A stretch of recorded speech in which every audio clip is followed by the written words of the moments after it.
ليس بأمانيكم ولا أماني أهل الكتاب من يعمل سوءا يجز به ولا يجد له من دون الله وليا ولا نصيرا ومن يعمل من الصالحات من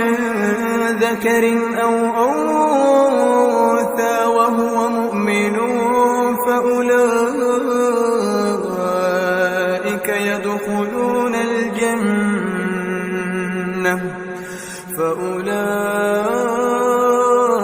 يدخلون الجنة ولا يظلمون نقيرا ومن أحسن دينا ممن أسلم وجهه لله وهو محسن واتبع ملة إبراهيم حنيفا واتخذ الله إبراهيم خليلا ولله ما في السماوات وما في الأرض وكان الله بكل شيء محيطا.